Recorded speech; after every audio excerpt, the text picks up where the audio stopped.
The story begins by showing a group of high school girls discussing rumors about a magical amusement park. They were excited about the possibility of a handsome magician being there, but the rumors also mentioned that the magician was crazy and had performed real magic. The girls were both intrigued and scared at the same time. Later, the scene shifted to a high school girl named Yoon. She was in a hurry to get to class when she accidentally collided with another student on the stairs, hurting her knee. Despite the other students' offer to help, IU rushed to class, ignoring him. Unfortunately, she was late and had to stand during the class. Suddenly, the outstanding student of the class, Dong, walked in. He was a genius who excelled in all subjects and was respected by everyone, including their homeroom teacher. IU felt lucky that she was late with him, so she could sit on the bench without getting into trouble.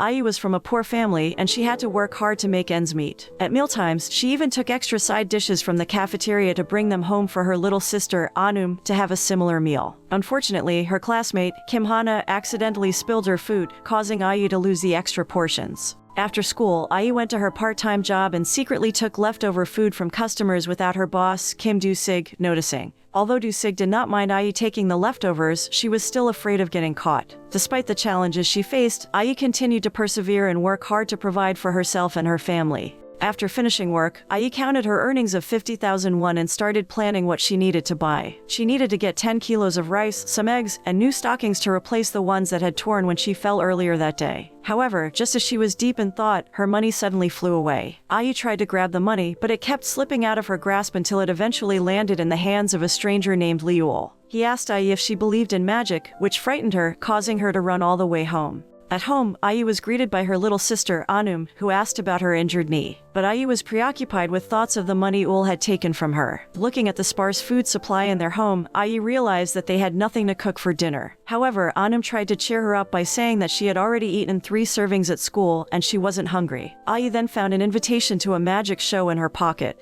But her joy was short-lived when her landlord called to demand long overdue rent payments. Although IU promised to pay the rent soon, she didn't have any money at that moment. The next day, as IU walked into the classroom, Il-dung noticed that she was still wearing the same torn stockings from the day before. He couldn't help but feel a twinge of sympathy for IU, who he knew was struggling to make ends meet. But before he could say anything, Hana approached from behind and asked him why he was staring at IU so intensely. Il-dung simply replied that it was none of her business and walked away. However, Hana wasn't content to let the matter go. She was determined to expose IU's poverty to the rest of the school, so she placed 50,000 won under IU's desk while no one was looking. When IU discovered the money, Hana came over and pretended to have dropped it. She then asked Il-dung, who was sitting next to IU, if he had seen her money. IU was torn between her desire to keep the money and her fear of getting caught, so she remained silent. Unbeknownst to IU, Hana had been recording the whole exchange from a distance. As IU held back her tears, she couldn't help but feel that Hana's actions were morally wrong.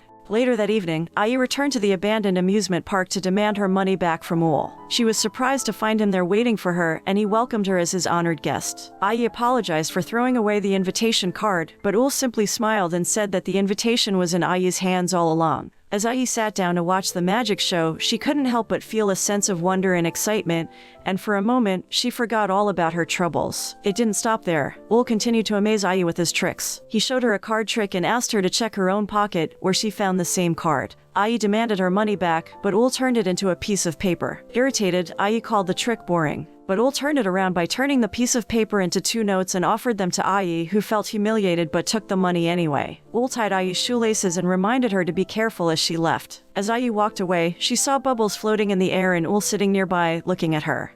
The experience with Ul lingered in IU's mind as she went to school the next day. She noticed Il-dung, who was watching her from a distance while he was being bullied by Hana and her friend Sohee. In class, IU dozed off, and Il-dung couldn't help but notice her beauty, making it hard for him to concentrate on his reading. When IU woke up, Il-dung asked her to help him with his assignment. Curious, he then asked IU why she was so good at math. IU replied that math has a definite answer, unlike the many problems in the world that have no clear solution. IU added that her life, her father, and her money were among the many things that had no certainty. Il-dung didn't quite understand IU's words. Then, IU asked Il-dung if he believed in magic, but he replied that only children believed in it. Sometime later, IU has just finished work and received almost expired food from her boss, Do-sig. Despite this, IU seemed very happy to receive it as she was in desperate need of food. Feeling grateful, she asked her boss for her salary to be paid in advance to pay her rent. Do-sig kindly obliged but then began to touch IU's body inappropriately, taking advantage of her vulnerability vulnerable situation. Ai immediately rebelled, making Do-sig angry and rude to her. At that moment, Ai prayed silently for someone to come to her aid. Unexpectedly, Ul arrived and in one swift move, eliminated Do-sig. Overwhelmed with gratitude, Ai asked Ul how he knew to come to her rescue. Ul revealed that he heard Ai's inner voice calling out for help, so he quickly approached her and eliminated Do-sig. However, Ul did not know where Do-sig had gone. As a gesture of his power, Ul showed Ai his magical abilities by moving her body in ways she couldn't imagine.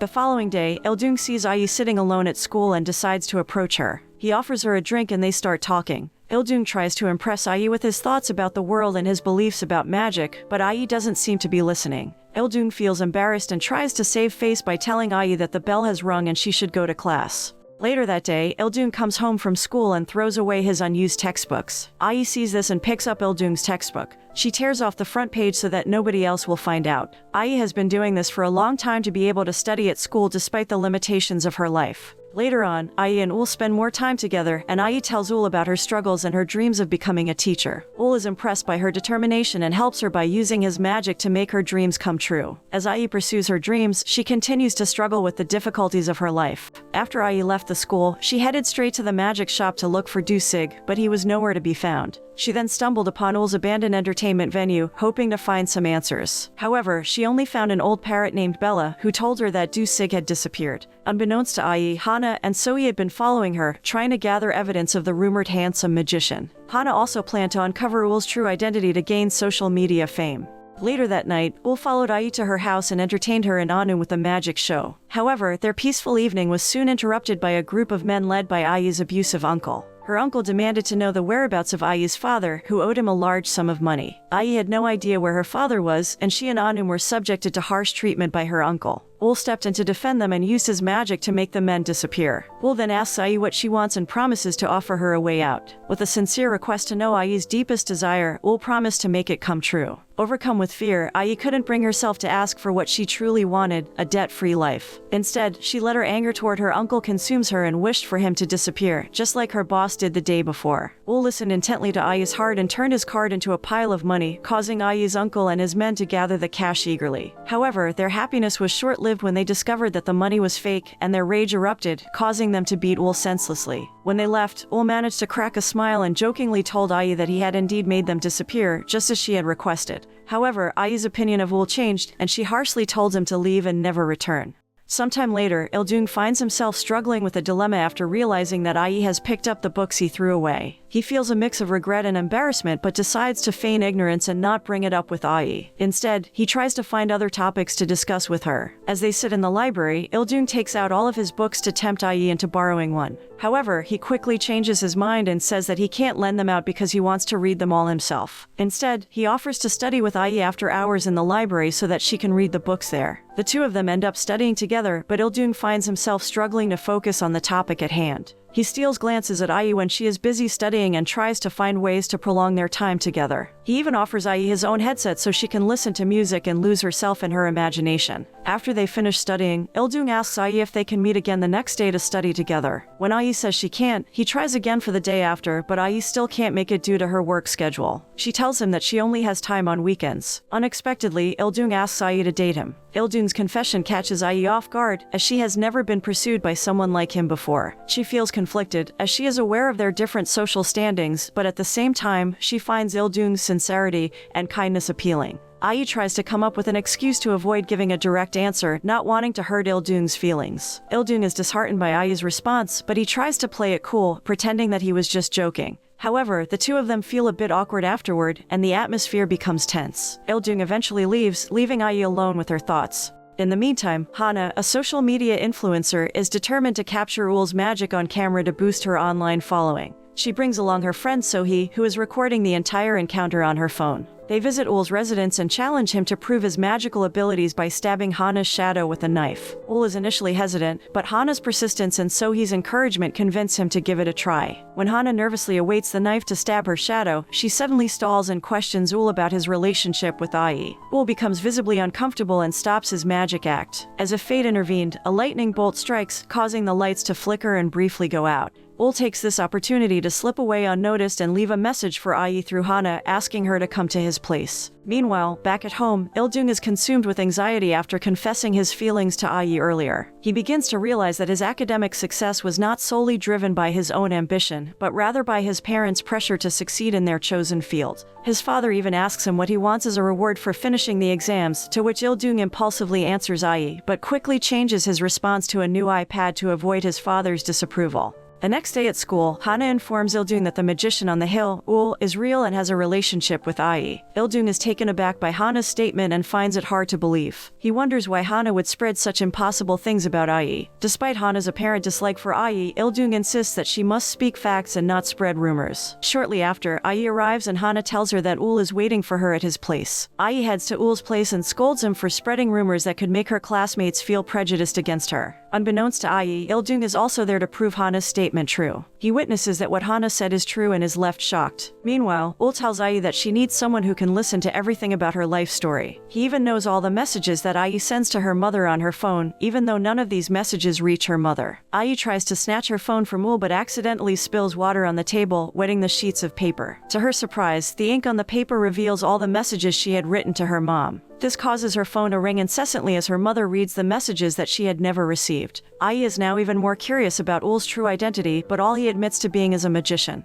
Ai does not know Ul's name and can only identify him as a magician. The next day, Ai sits alone and laments the past when her mother left her. For Ai, that was more painful than death, so it was easier for her to admit that her mother had died than to admit that she was abandoned by her mother. Ai also regrets having written all those messages if it is true that her mother has now read them. On the other hand, Il-dung still does not take Hana's side even after she proved her statement about Ul's existence and his relationship with Ai. Il-dung still defends Ai and is even willing to sue Hana for defamation against Ai or slander. This could result in a 2-year prison sentence for Hana and a fine of 5 million won if she goes too far with Ai. Later, Il-dung asks Ai to meet him in the school's backyard. Unexpectedly, he asks Ai to let him win the exam and deliberately fails so that Il-dung can keep his top ranking. Ai realizes that Il-dung really wants her to fail, and this hurts her pride. She spends the night thinking about it, torn between her own goals and her feelings for Il-dung. Despite feeling conflicted, Ai ultimately decided to give in and accept Il-dung's offer of 500,000 won, even though it meant sacrificing her pride. She had learned that her sister Anum could not afford to go on the field trip and felt that it was important to help her family in any way she could. However, Hana misinterpreted their transaction and assumed that Ai and Il-dung were dating because she saw them holding hands. Little did she know, Ai had only accepted the money for her sister's sake. On the day of the exam, Ai found herself struggling with a moral dilemma. The questions were easy, but she had to intentionally answer them incorrectly so that Il-dung could maintain his ranking as number 1 in the class. Despite feeling guilty about it, she knew that it was important to keep her promise to Il-dung.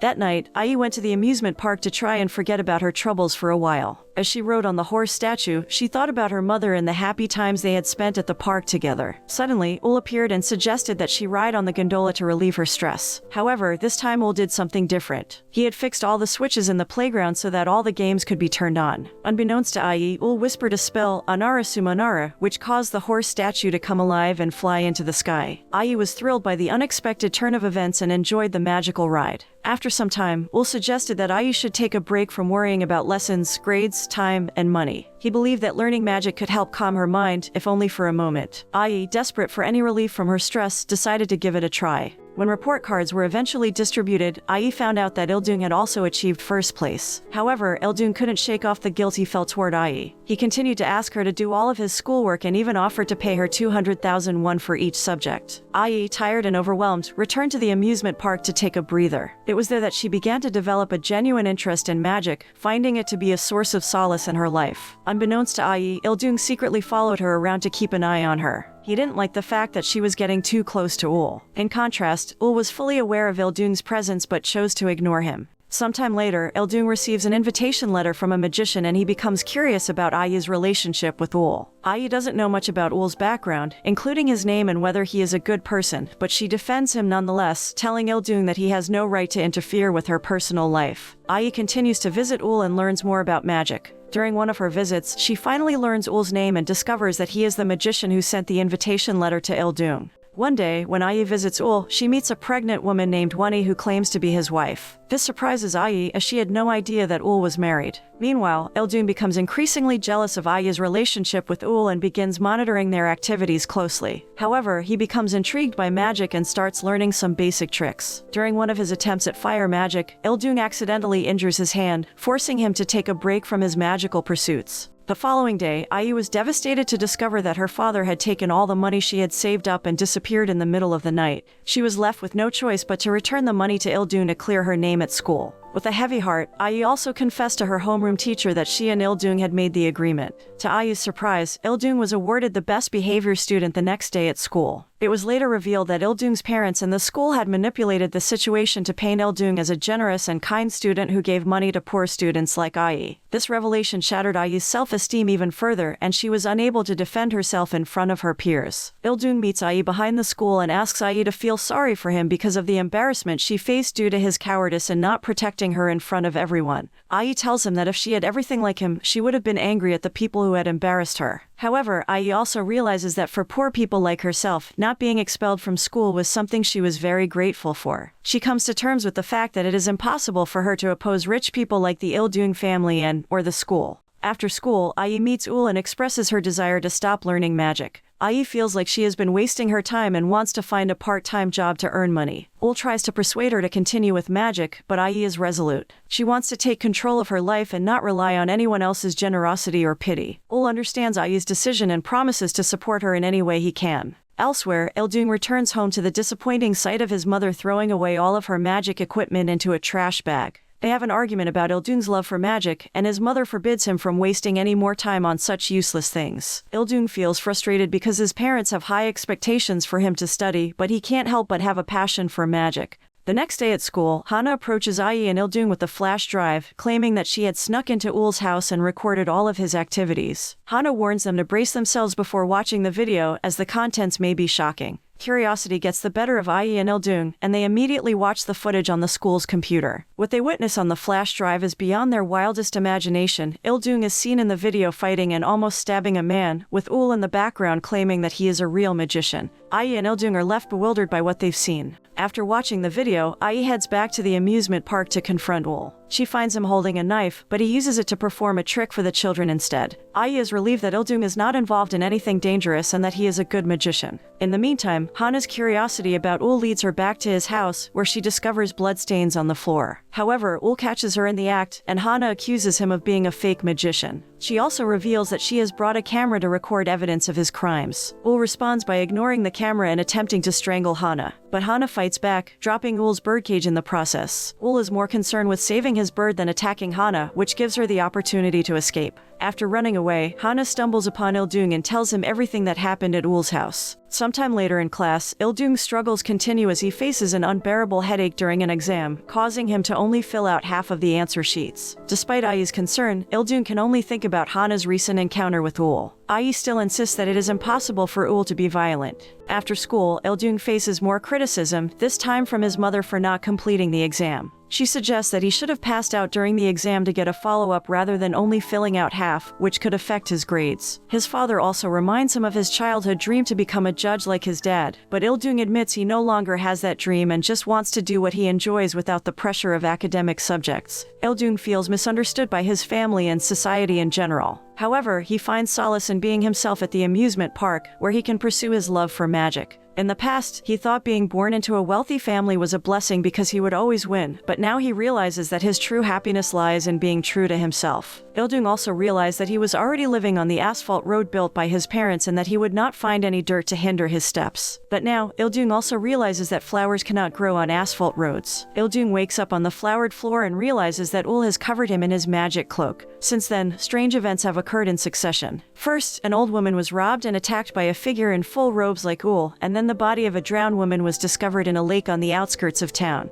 After hearing that Ul was a murder suspect, Ai was torn between her trust in him and the evidence presented by the police. She knew that Ul had a troubled past, but she also knew that he had helped her in the past and believed that he was not capable of violence. Determined to help Ul, Ai went to his house to warn him about the police. Ul, however, refused to run away and insisted on his innocence. He asked Ai to trust him and promised that he would clear his name. As they were talking, the police arrived and demanded to arrest Ul. The evidence against him was mounting and it seemed that there was no way out. According to the police investigation, Ul had a history of violence and had been in and out of prison for the disappearance of several students. But Ul maintained his innocence and asked IU to believe him. IU was hesitant at first, but she remembered the kindness that Ul had shown her and decided to trust him. However, IU was at a loss about what to do after witnessing Ul's impossible feats. To defend Ul, IE and Il-dun decided to seek out someone who could shed light on Ul's past. They found a pregnant woman named Wonnie who revealed that she was Ul's high school friend. According to Wonnie, Ul was once a top-performing student, but his parents controlled every aspect of his life. The pressure of their high expectations caused Ul to faint on several occasions. On the day of a crucial exam, Ul's mental state deteriorated to the point where he tried to kill himself by jumping from the school roof. Fortunately, Ul was rescued, but he quit school and was admitted to a mental hospital. Despite this, Wonnie insisted that Ul was not capable of committing any crime, let alone murder. She explained that Ul was trapped in a perpetual childhood, unwilling to grow up and being bound by the constraints of time and money. Despite the pressure from the police, Ul remained confident in his innocence. He refused to be shaken by their interrogations and remained resolute. However, the police seemed determined to arrest him without giving him the chance to explain himself fully. Feeling trapped, Ul suddenly vanished from the police station and reappeared at an amusement park.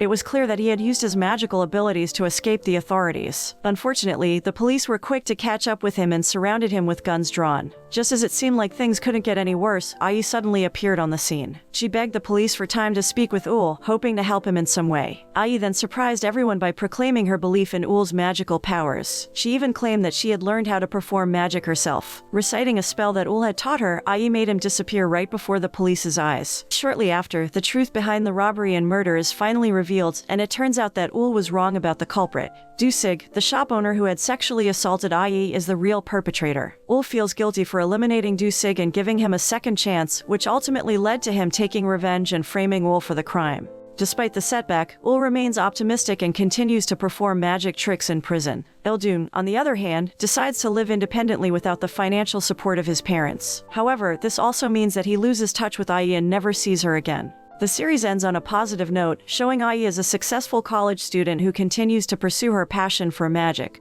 The moral of the story is that sometimes even the most skilled magicians can't escape the consequences of their actions. But with a little bit of belief in magic and the power of friendship, anything is possible, even disappearing from the police station. And just because someone can do magic tricks doesn't mean they can solve a crime.